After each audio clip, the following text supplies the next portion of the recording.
Bonjour les amis et bienvenue sur TLPL Foot. On revient aujourd'hui sur le match nul du Barça lors de la 30e journée de Liga contre le Real Betis.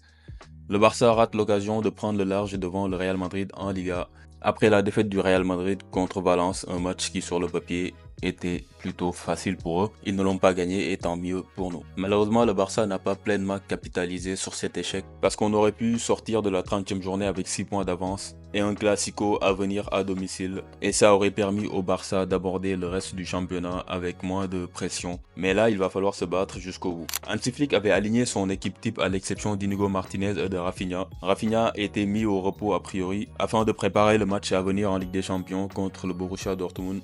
Et Inigo Martinez souffrait d'une petite blessure, une lésion fibrillaire au niveau du fessier gauche. On l'a vu lors du match en milieu de semaine contre l'Atlético se tenir le fessier, donc ça a été confirmé juste avant le match qu'il ne pourrait pas participer au match contre le Real Betis. Mais pas d'inquiétude pour le match contre Dortmund en milieu de semaine, normalement il devrait faire partie du groupe qui va affronter l'équipe allemande en Ligue des Champions.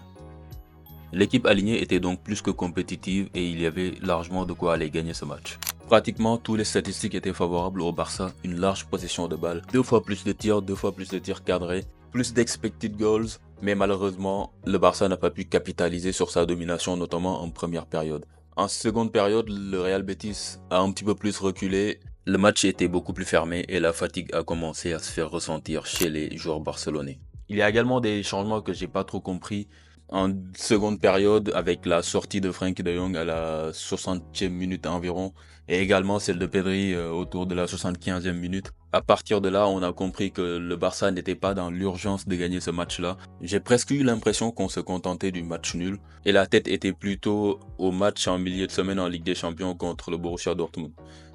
Si l'objectif de ces changements était la gestion du temps de jeu, je pense que sortir Lamine et Koundé était peut-être plus pertinent car ils accumulent énormément de temps de jeu et l'animation offensive du Barça repose énormément sur ce côté droit. Mais toutefois, ce point reste quand même plutôt positif à mon avis. Vu le niveau de Valence cette saison, on aurait pu penser que le Real allait se balader. Ils ont perdu, donc le Barça en faisant un match nul augmente son écart en tête du championnat avec 4 points de plus. Il faut prendre ce point et passer à autre chose et se concentrer sur le prochain match en Ligue des Champions contre le Borussia Dortmund, qui ce week-end a gagné je pense 4-1, donc ça ne sera pas un match simple. Il y a beaucoup de personnes qui pensent que ça va être une balade, mais attention, d'autant plus que le match retour sera à l'extérieur. Ce match contre le Real Betis était l'un des matchs les plus difficiles qui restent au Barça à jouer, avec le match contre l'Athletic Bilbao à la dernière journée de championnat à l'extérieur. Si on regarde le programme du Barça contre le programme du Real pour les prochains matchs, je pense qu'on a quand même l'avantage. On a des adversaires beaucoup plus abordables.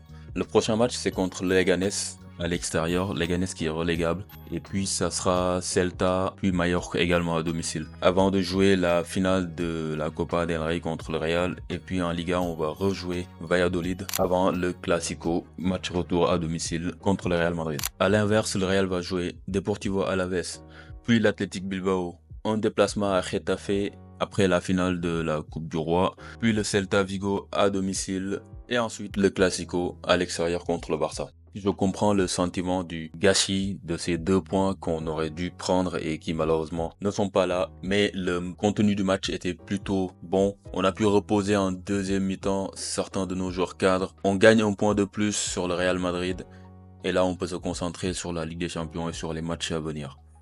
Dites-moi quels ont été vos tops et vos flops sur ce match. Quel est le sentiment que vous retenez de ce match? Est-ce que vous retenez les choses positives, donc le point pris, ou alors les 2 points potentiellement qu'on a perdus? Dites-moi tout ça dans les commentaires et on se retrouve à la prochaine vidéo. Peace.